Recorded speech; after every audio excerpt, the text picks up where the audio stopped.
You too. Hey man, we got a new little channel. Mom finds out her daughter is a killer. That like button, subscribe button. Let's get into it. Alright. Miramar Police Department. Yeah. How you doing, ma'am? I'm waiting for my sister to go over there. What happened? What happened? I just here to speak to you over here for a second. Oh, Lord. Right now, there's an investigation, and I guess it's your daughter. Yeah, that's my daughter. Your daughter. Her name came up, so we have to keep everybody out of Martin. Police arrived at the home of 17-year-old Christy Parisian, where her mother was informed that Christy had become involved in a strange and violent incident.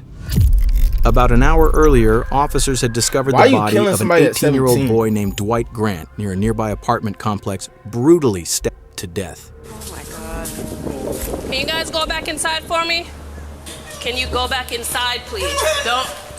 Just do as I ask, please. Passengers have been taken into custody in the murder of 18-year-old Dwight DJ Grant. After a body was found there, Local 10's Andrew Perez is live for this 18-year-old from Miramar High School, and instead, rest in peace to bro. Officers found a body. As new clues surfaced and the investigation continued, police uncovered a hidden conflict. This probably what happened, bro. She probably caught the nigga cheating. And then the nigga said, yeah, bro, I'm done with you. I don't know what you expected. I'm moving on. And then she over here got in her feelings and shit and took it a step too far and decided to kill. Yeah, that's probably what happened, bro. Dwight and 3 of his classmates from Miramar High School. Now officers needed to track all 3 of them. And 3 of his and the investigation continued. Police uncovered a hidden conflict between Dwight and 3 of his classmates from Miramar High School. What the fuck going on? Now officers needed to track all 3 of them down as quickly as possible to figure out what had really happened, what each of their roles was, and more importantly, why. But what detectives were about to learn about how this murder happened, bro, why, and look at the age, figure bro. out why. This why it's important to like do some type of extracurricular activity outside of school, my nigga. If you put your kid in some type of extracurricular activity outside of school, my nigga, then they won't have time to do all this bullshit like killing somebody. Like say, like of course people gonna have their disagreements in high school and shit, bro. Nigga, they not gonna have time to fucking actually go through and fall through with those disagreements and actually fight the nigga, because they got so much, they got practice, and then they got this they gotta do, and then they tired, you know what I mean, bro? So put your kids in extracurricular what detectives were man. About to learn about how this murder happened, why it happened, and just how complicated it truly was, turned out to shit, I ain't gonna lie, bro. A nigga like, bro, even if you do put your kids in like some type of like football or some shit, bro, nigga, them niggas still like, if y'all know J-Dot, bro, J-Dot, bro, that nigga, oh my god, bro. If you know, you know. Far bro. more shocking than anyone expected. The rapper. You can't get away. That nigga was a football player, and now he's a fucking drill rapper talking about how he killed niggas all day, every day. There's cameras everywhere. Yeah, that's what niggas don't understand. You gotta be some type Sunday of slow thing you can get away with murder in this day and age. Everything started on a Sunday evening. On October 17th in Broward County, Florida, a nurse named Malene Emile noticed something was very wrong. Her 18-year-old son, Dwight Grant, who most of his friends called DJ, hadn't come home that day. DJ wasn't the kind of kid who disappeared on October in Broward. Everything started on a Sunday evening. On October 17th in Broward County, DJ wasn't the kind of kid who disappeared without saying anything. He was responsible, focused on school, and always kept his family informed. His sudden silence was completely out of character. This was the beginning of a terrifying mystery for his family. No matter how hard they tried, no one could get in touch with DJ. He wasn't answering calls, he wasn't with any of his friends, and no one had seen him. By Monday morning, the worry exploded. DJ didn't show up to any of his classes, something that never happened. His teachers noticed immediately, his friends noticed, and his family knew something was seriously wrong. His family and friends checked every place he might have gone, called every person he might have been with, drove through neighborhoods, handed out flyers. Nothing. Police even went to the high school, hoping someone there might know where he'd gone. Officers spoke to students one by one. At this point, even the smallest detail could be the clue they needed. Anxiety and depression, so like he would check. He has anxiety? No, I have okay, so he would check on you. Yeah. Do you know the girl that he's talking to or trying to talk to? No. No, does he have a girlfriend? Not to my knowledge, no. No? Okay. Alright. So you haven't seen him or... What's up, man? Fuck over that nigga. No, everything good? Okay, so you haven't spoken to him since... Is this his behavior? Like, does he do it? He's a good kid? He's a good kid. He doesn't drink. He doesn't smoke. He goes out, he has a plan, he goes out with his friends, he calls literally all of us all the time to let us know, like, what's up, how you are. Okay, all right. To everyone who knew him, DJ was quiet, calm, and spent most of his free time gaming. He wasn't the type to get into fights, he didn't cause trouble, and he had zero history of reckless behavior. Nothing in his past suggested he'd ever disappear or end up involved in something dangerous. The search for DJ continued through Tuesday of that same week. Then, around 2 p.m., while officers were canvassing the area near Sherman Circle North, a quiet neighborhood in Miramar before all this, Nigga, what the fuck makes you kill somebody in your 17? Like, bro, you do like honestly know you're throwing your life away, bro, if you kill somebody in your 17? The worst discovery imaginable. Like, niggas don't think. Hidden in the bushes beside an apartment Nigga, like, building. that's what's wrong with when people think with their fucking emotions and not their head, bro. That's why you gotta think with your head, bro. People think, oh, I really, I feel like killing you right now, so I'm gonna kill. Nigga, you going to jail, bro. Just because you didn't think with your head, bro. Think with your head before you do anything. Police found the body of a young man. Oh my God. Before you do anything of this magnitude, bro.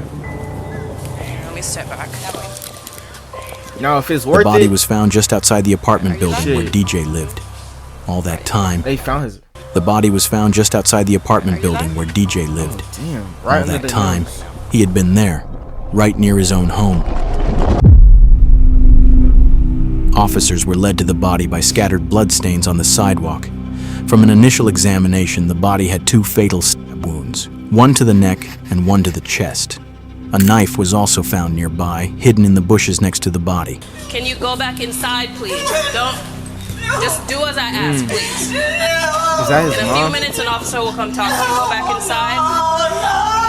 Nigga, how you expect her to go back inside, bro? Listen, I can't answer anything right now. I just need you to go inside the apartment and stay there till I can get somebody to come and speak to you, please.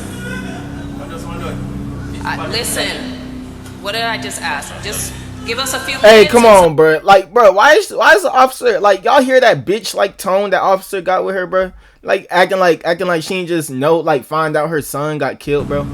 Listen, what did I just like, ask? come on, bro. Talking about some what I just asked. Nigga, that's not your fucking kid, bro. That's a grown-ass adult who found out their kid got killed, Just bro. give us a few minutes and somebody will come and talk to you. Just give me a few minutes. Go ahead and go inside. After speaking with DJ's family and asking them to remain patient, officers immediately blocked off the area surrounding the body and began processing the scene for evidence. 4 officers were on scene working to secure the area, search for evidence, and confirm the identity of the victim as quickly as possible. Aquí abajo, sí. Ahí abajo del stairwell que está ahí, había mucha sangre, inclusive probablemente están tratando de limpiarlo. Hay una cámara aquí, hay 2 cámaras aquí, y hay una cámara en esa esquina donde lo tiraron. Sunday. On Sunday, he went missing Sunday. Miramar is a quiet, close-knit community where news spreads fast. So when word got out about the brutal discovery of an 18-year-old's body, tips started pouring in almost immediately. Several people came to police headquarters, hoping the information they had might help. Among them was a woman who walked into the lobby holding her teenage niece's phone. She wanted to tell police about a private group chat that had caught her attention. At the time, officers had no idea that this small piece of information would end up being the key to solving the entire case. Can you just give me a brief rundown? I'm so sorry. I know I've seen on the news that they found a body over by Sherman Circle, and they keep showing the picture of the kid that goes to Miramar High, saying they can't guarantee that it's him, basically, blah, blah, blah. Okay. But on my niece's phone, all the texts are coming through that they're her friends. There's people from school there, and they know it's him. I just came here because my niece was telling me that she had got these texts from this girl yesterday from the modeling, and she said it was the most traumatizing day of her life when she seen him yesterday, which would have been Sunday. Yeah. So in my mind, 1 and 1, I'm not saying she did anything, but I'm not saying I can't come here and not show you either, because she keeps saying everybody in people she's killed and she's in a gang. What she tells everybody in how many people she's killed and she's in a gang. What she. But and that's some I ain't gonna lie, but that's some stupid shit, bro. Why the fuck would you kill somebody and then go brag about, like, that's gotta be the dumbest. Like, nigga, do you want to go to jail? Like the shit that she not only, oh yeah, I killed this nigga, and I'm in the gang, yeah nigga, like bro, you stupid as hell, bro. You dead ass deserve to go to jail, bro. I mean, it could be just cause nigga, they say jail can get you right, my nigga, if you go about it the right way, bro. So I hope you go to jail, my nigga. I hope it gets you right, bro. You know, was cool or to be tough. But you never That shit know. not cool and that shit not tough either, bro. You know, same thing. I don't want the text messages here. I don't want them to show my nieces. I don't want her. Yeah, that's Like smart. her That's to really associate smart with. right there. Okay. That's By really, the next day, Wednesday, the victim's identity was finally confirmed. The body belonged to DJ Grant, the Miramar High School student who had been reported missing. Rest in peace, Nicole, bro. there are still so many more questions than answers at this hour. Our officers came out here because they were helping the search for this 18-year-old from Miramar High School, and instead, officers found a body in the bushes. Now, police had to start putting the broken pieces of the puzzle together. The evidence from the crime scene, and more importantly, the group chat that the woman had brought to them. Inside the chat, police found disturbing messages linked to 3 teens, 3 names that within hours would become central to the investigation. 17-year-old Andre Dexter Clements, 16-year-old Jaslyn Smith, and 17-year-old Christy Parisian. Without wasting any time, officers began tracking them down. Christy was the first person police went to. Miramar Police Department. How you doing, ma'am? So, right now there's an Oh, investigation. she know. Look at her. She know. And bro, now like it fully coming full circle, bro. The title say mom finds out her teen daughter is a killer. Nigga, I don't know if I believe that shit, bro. I honestly don't know if I believe. I think she knew. I think she knew she raised a killer. I guess it's your daughter. Yeah, that's my daughter. Yeah, she knew. What we're gonna have to do is we're gonna have to keep you out of the house for now. Me? Yes. Nothing has to do with you personally, but we have to keep everybody out of the apartment. So if there's anybody else in there that's in there, No, the sister, she's at work right now. but nobody else is inside. No, only You wanna three get of us. some? You got shoes on? Okay. So we have detectives that are going to get a search warrant. Okay. So right now, we're just going to make sure nobody's inside, and then we're going to close the door. And then we're going to wait for the warrant to get here. And then, When I can come back. when who? When I can come back, no? She has no idea in the world. Search warrant. Then. Today, no? Can I take my phone to call my sister? Is okay? Take my phone? My phone is right there. Can I call her? Because I'm working on her to Well, go. right now at this point, we already gave you, notice that nobody can go back inside. Oh damn. Take my phone for me. This is right there. By the way, is right there. You see my phone right there? we really got to follow protocol. At That's this sad. point, officers didn't have a warrant, so they wouldn't allow Christy's mother to go inside the house. She waited outside with them until another law Does that make enforcement sense? Christy's mother to go inside the house. They didn't have a warrant. She saying- waited outside with them okay. until another law enforcement member arrived Looks like with she a got her warrant. phone. While they were waiting, she told them that earlier that day, Christy had left her a voice message about the murder. Because of that, they changed course and retrieved the phone so the message could be played. Look how innocent she playing. Hi. Apparently somebody got nigga. You know who did that shit? Yeah. She knows she did that shit. Playing all innocent. I'll be back soon, and I will have my phone so they can play phone. So, okay. By now, the police had already spoken with Christy at the station. Her mother wasn't able to provide any additional information. The officers informed her that no one from the family was allowed to leave. So are you going to be around here? Are you sticking around here? Or are you leaving? Leaving where? You're not going anywhere, right? No, I was going to the police station. No, I mean right now. I'm looking for my sister to go to the police station because my sister drives. The next person on the list was Jaslyn Smith. The officers tracked her down and managed to Oh, find she her looked around like a killer too. I ain't gonna lie, she got that look in her eye, bro. 11 p.m. that Oh, nigga, that's her. She's the one who, nigga, I'm stupid, bro. She did it. She been to prison. Yeah, she same did it. night. She got the jail photo. Outside her family's apartment, down and managed to find her around 11 p.m. that same night. Outside her family's apartment, they spoke with her while her mother was present. I just want to know why they killed her. Killed Did him. you hurt this person? I didn't. Because I didn't hit him or anything. I was just told to push him and make sure he stayed on the phone. I don't know exactly So that's what happened. association. You're telling me that you were told to do something. I don't know what you did. I don't know what you didn't do. She said that she was told to keep him in a corner. Andre. The mom trying to make it look better. Word it better. Yeah, it's dumb too. Andre. Yeah, nigga, I'm stupid, bro. Bro, I don't know how, bro. I did not use my brain when I was like thinking who it was. Nigga, it's him and it's her. They both got the jail photos, bro. Guilty. That somebody had pissed him off, or somebody was messing with somebody else's girl, Bro. or something. It had to do with some type of shit. This some lame shit. Hey, bro, you a bitch ass nigga, Andre. I'm gonna just keep it up with you, Andre. You a bitch ass nigga, bro. Your pops raised a bitch ass nigga, Andre. For you to kill a nigga over a girl.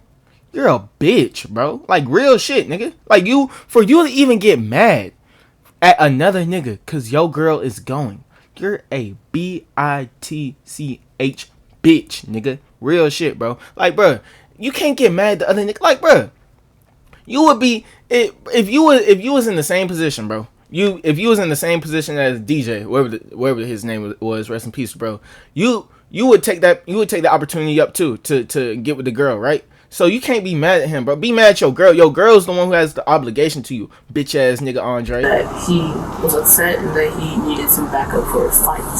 Nigga talking about he need a nigga. You are, bro. Oh my god, bro. You just proved my point. Talking about you need backup for a fight. You punk ass nigga. That nigga don't want to fight you. You want to fight? The fuck? Told me it was just a fight. And then you brought a knife to a fit. Oh my god, you a punk ass. I hope something. Never mind. I can't even say. Aslan had been told to trap DJ in the stairwell. Andre needed backup for the fight, which was apparently Hey, I ain't gonna lie, bro. Nigga, y'all gotta be smarter about like whose girls y'all messing with, bro. Cause low key, bro. Rest in peace to DJ and everything, but low key, bro, you can see on this nigga face like he not to play with this nigga. You know what I mean? Like you can just tell like this nigga like. Yeah, you can tell he different, I should say. You can tell he got some, you know what I mean? Cuckoo. You feel what I'm saying? Andre's ex, who was now involved with DJ. Your ex? Bro, I thought that was your girlfriend. It's your ex-girl? Oh my, bro, this how you know a nigga ain't had his daddy in his life, bro. Don't have to And if you did, bro, then your daddy need to be kicked in his ass for not teaching you and raising you right on how to move with the women and shit. Here, you do not have to talk to me. Involved with DJ. You guys don't have to stay here. You do not have to talk to me. Are you gonna arrest my child? No, I'm not gonna arrest your child. I want to hear what she has to say, but I wanted to reiterate because I said it to you and she wasn't here. He told me to dress up in all black and follow her. And none of this ain't a nigga tell you, yeah, bro, I'm about to fight this nigga. Whoop de whoop. I need some backup. Goddamn, I'm fighting because my ex-girlfriend is talking to him. Wear all black, and you ain't think none of this shit was suspicious. Ain't none of this shit suspicious to you. I want to do rag and everything. He just Ooh, for me. Or do rag, got that drip. She got that drip. He just said, do this for me. Just help me out with a fight. We're fine. We walked all the way there, and we walked up the stairway, and Chrissy was there. Chrissy had seduced him from what This shit was a setup. I was trying to just pretend and forget that it didn't happen. I already knew that it was someone had seduced him from what I know. That shit's so scary, bro. Cause oh my god. Just pretend and forget that it didn't happen. I already knew that if something like this was gonna happen, I already knew the cops were gonna show up sooner or later. So why didn't you go to them first? I already first? started preparing myself for the worst, Ma. What do you mean by preparing yourself for the worst? If they send me away, Ma. According to her, the mastermind behind the whole murder. I ain't gonna lie, bro. The best thing doing that type of situation, if you know the cops gonna come to you first. If you know the cops gonna come question you, my nigga, go to them first, my nigga. It just looks better, bro. Was Andre. He even picked out the colors of the clothes, and the plan was just a fight. Jaslyn clearly tried to downplay. Nigga like this, bro. Don't ever fight no nigga that look like this, y'all. Don't ever, bro, cause there ain't gonna be no fight. It ain't gonna he gonna kill you, bro. He gonna try to, you know what I mean? He gonna do some cheating ass shit You know what I mean? It ain't just gonna be a regular fist fight, bro. Play her own role and They're gonna choices. have some brass knuckles, a knife or two. You know what I mean? A shank. But over the next half He hour, looked like he Jaslyn looking like a nigga who belonged in jail too, but like not even on no troll shit. He looked like a nigga who belonged in jail. clearly tried to downplay her own role. Shit, that's what they be doing in jail anyway. Anytime a nigga in a fight, they fight with them shanks. They don't fight with them hands in jail, or not barely, but like a lot of times they fight with shanks. choices. But over the next half From, hour, the 60 Days In, the I think. officers and even her mother would unintentionally learn the truth from her words, shocking them to their core. Things her 16-year-old daughter had done were far beyond what her mother could have imagined.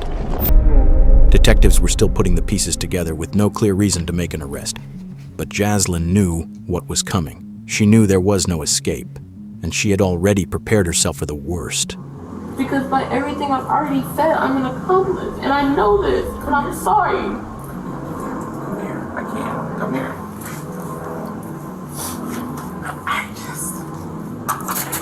Look how.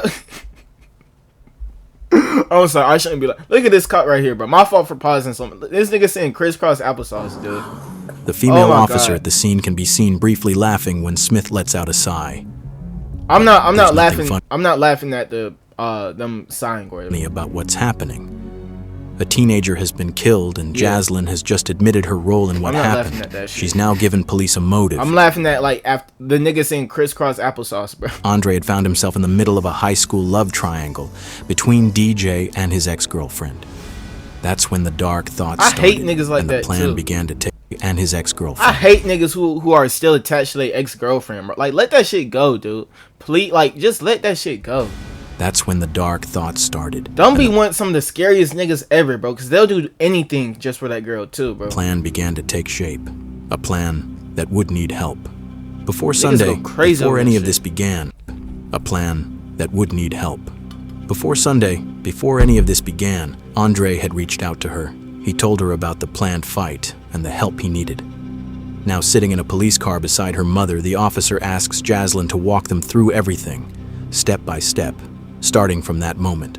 So I'd like for you to kind of tell me, step by step, on how everything occurred. You know? Before Sunday, before he came over, Who's here? Andre, Andre's from school also? yes, before he ever came over, he told me on Friday, I believe it was Friday, that he had a situation that he needed to deal with, and he was wondering if I could help him out with a fight. Me knowing that I used to fight in elementary and used to be a bad kid-ish. I used to be. Outside of school. Shut up, you still a bad kid. I'd agreed because he's a good friend of mine and like it's just a fight. He had said Hey, a good friend, bro, in this situation, a good friend would say, hey, bro, it ain't even worth it, bro. It ain't even worth it, my nigga. You fighting over... A good friend would told you you're fighting over some bullshit, bro. Like, that's what she would have done as a good friend, bro. But... to be coming over at around 6. He came over at least 6:45, close to 7 o'clock. Okay. And he had proceeded to tell me the whole scenario of, we're gonna get dressed in all black. You're gonna wear clothes that you don't care about. You're gonna wear gloves. You're gonna wear do-rag. Yeah, and this seems like a fight. What this nigga is telling you to wear seems... Nigga, I ain't never seen a nigga fight in gloves. Come on, dude. I ain't never seen a nigga fight and nigga talking about something. Yeah, wear all black and wear some clothes. Come on, dude. The whole layout of the building. Andre already knew that Jaslyn had a Man, she knew this shit wasn't no fight. reputation for fighting when she was younger. That was exactly why he chose her. He even picked out what Jaslyn should wear, telling her to wear gloves and protect her hair.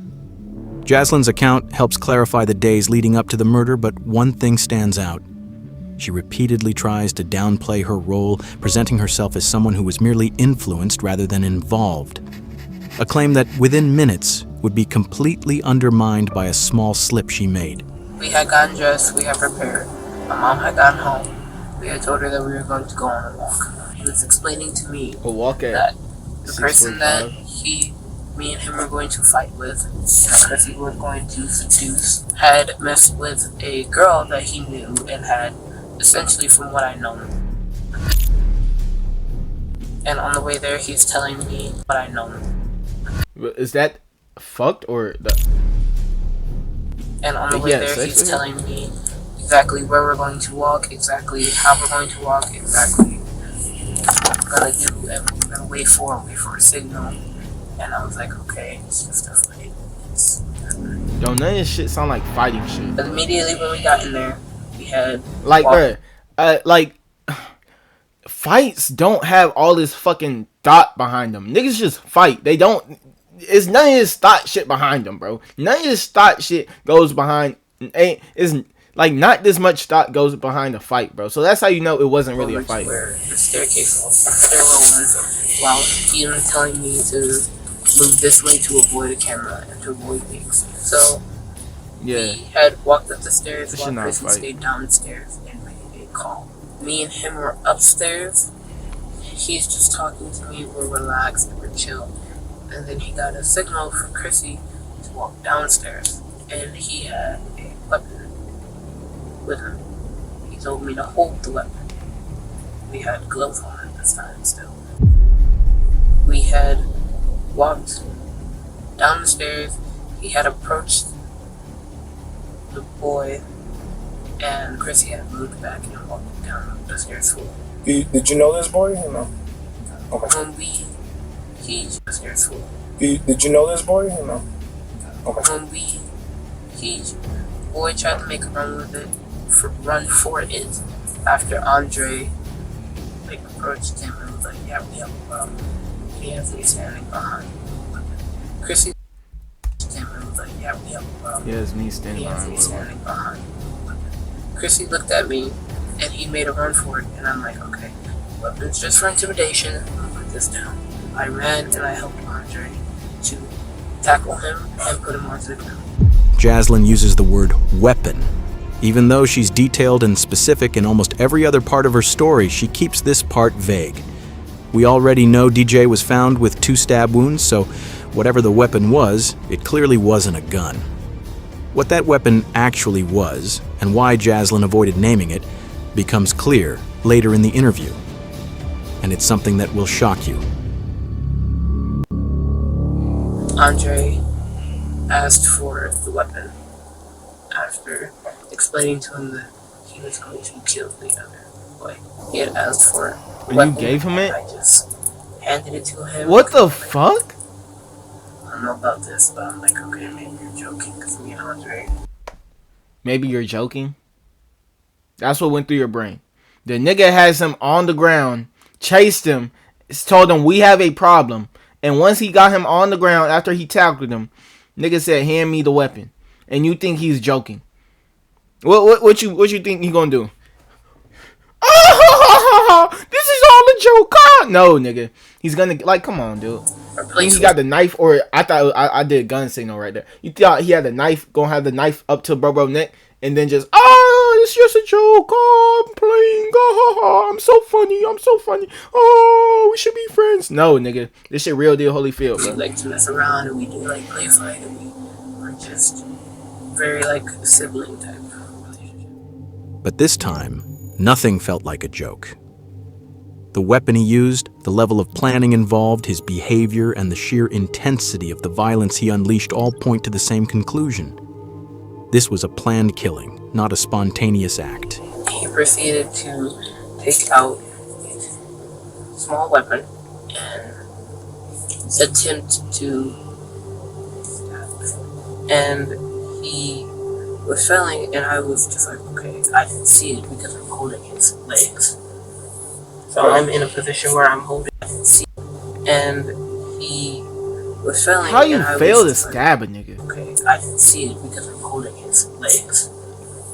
So I'm in a position where I'm holding both of his legs and I'm wrapped around his under torso, and I just feel poking right here. Jaslyn claims she didn't know Andre's full plan, but she did admit that she helped, holding DJ down even after the stabbing began. As disturbing as that is, Jaslyn never stopped or showed regret during the attack, not when DJ was begging for help, not even as he was slipping in and out of consciousness after being stabbed. And then he had another smaller weapon, and he took that out, and he stabbed him right here. Bro, all this shit over a girl who don't want you, bro. The boy was just like you're gonna kill me. Just choke me out or like end it, because he kept going in and out. DJ knew he was dying. Under the pressure and pain he was in, he begged Andre to choke him and end it quickly. Andre ignored him and stabbed him again. After that, DJ went unresponsive. He stopped struggling and tragically died at the scene. In Jaslyn's version of events, she says she was told to do what she was assigned without asking questions. Lock everybody up, bro. Lock everybody up. Lock the girl who set the nigga up. Lock the 2 people who killed the nigga. Confrontation escalated. She says she didn't fight back because she was terrified of what might happen. Throughout her account, she places nearly all the blame on Andre. That explanation mostly holds up until Jaslyn slips up. In the middle of her story, she mentions a detail that seriously undermines her claim that she didn't know this was a murder plan, and instead places her right at the center of it. Because prior to this, he had told me that this was the first person he had ever killed.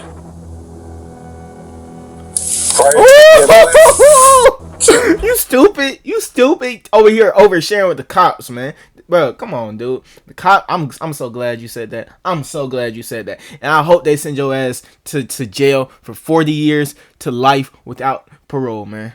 To not 4 years to life, to life without the possibility of parole. All y'all niggas, man. All y'all, man. Except maybe the girl. Nah, the girl who set this shit up, she deserves 40 years, man. 40 years in jail.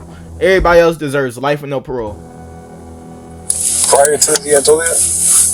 When we were at the house, we were just talking about the whole plan of what to do. What's gonna happen? Yeah, the mom knows she slipped up too. Look at her. She was like, everything going good, and then soon she said, told me that he was going to kill somebody until at this time. Like, this is the first person that he was going to kill somebody until at this time. Like, this is the first person. And leave it here. I'll ask Chrissy. Leave. That single detail changes everything. It shows that Jaslyn knew about the murder plan long before it happened. Now her story starts to crack. It directly contradicts her earlier claim that she had no idea this was meant to be a killing. At this point, it's clear she was far more involved in both the planning and the decision than she had admitted. That's when the officer shifts the focus and asks about the weapon used in the attack. I'm assuming it's a knife then that he had? There is a knife and there is a sword. A longer what? Sword. A sword. Okay. A knife is something that can be easily concealed, but a sword isn't. Hiding something like that would be almost impossible. It's hard to believe that Jaslyn and Christy could have been around Andre. Nigga, how you 18, 17 years old and you got a sword on you, bro? But time without noticing the sword. But that's how you know a nigga can't fight, bro. Nigga bringing all these motherfucking weapons to a fist fight, bro. Come on, dude. Fight with your fucking hands, bitch. Now detectives finally have enough pieces to start shaping a version of events that's much closer to the truth. But before moving forward, they still needed to make sure the physical evidence matched the story. So you saw the big sword when he first showed up here in the first place? I didn't see it exactly. I saw that there was a bag with it, and I was like, okay. Because somebody else had taken everything out of the house behind us, and I didn't know where that was. And I believe it was either in like a jacket with him, or with Chrissy in an extra jacket or in a bag with them. Jaslyn could tell detectives were zeroing in on one key detail. She knew about the sword before they ever left the house, and that meant she knew the plan from the start. She tried to distance herself from it, saying that when they left, Andre grabbed a small knife and a larger sword, but she claimed she didn't actually see the sword at first and assumed it was already in the bag. Detectives weren't convinced. By now, there were too many. She tried to distance herself from it, saying that when they left, Andre grabbed a small knife and a larger sword to distance herself, and that meant she knew the plan from the start. She tried to distance herself from it, saying that when they left, Andre grabbed a small knife and a larger sword, but she claimed she didn't actually see the sword at first and assumed it was already in the bag. Detectives weren't convinced. By now, there were too many gaps in her story. The teens believed they had pulled off the perfect crime. They killed someone in broad daylight in a tucked-away stairwell inside a busy apartment complex, avoided security cameras, and left no direct eyewitnesses. If the group chat messages hadn't surfaced later, they might have gotten away with it. But everything started to fall apart after the attack. They dragged DJ's body into the bushes, packed the weapons and supplies into a bag, and returned to Jaslyn's complex. There, They made a serious mistake, Bro, cameras and left no direct eyewitnesses. If the group chat messages hadn't surfaced later, they might have gotten away with it.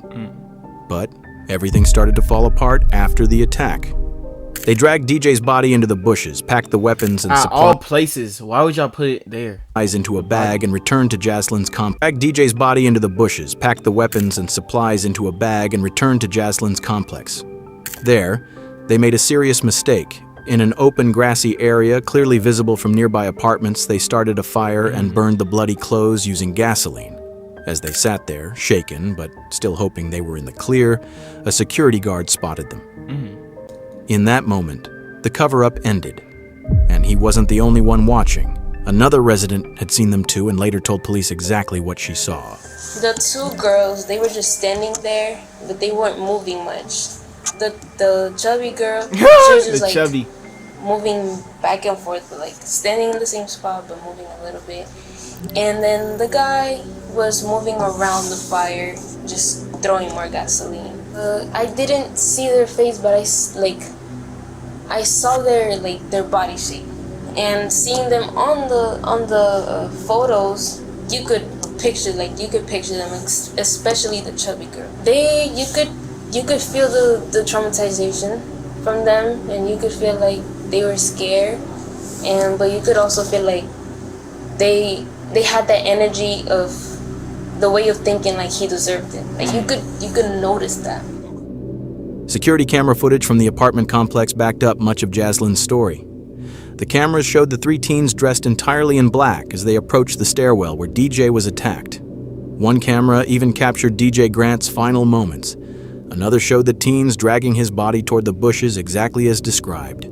But as detectives reviewed everything more closely, cracks began to appear. Parts of Jaslyn's version didn't fully line up. Police seized the teens' phones and went through their messages. It didn't take long to find something that directly contradicted Jaslyn's claim that this was only meant to be a fight. One message revealed the true mindset behind the plan.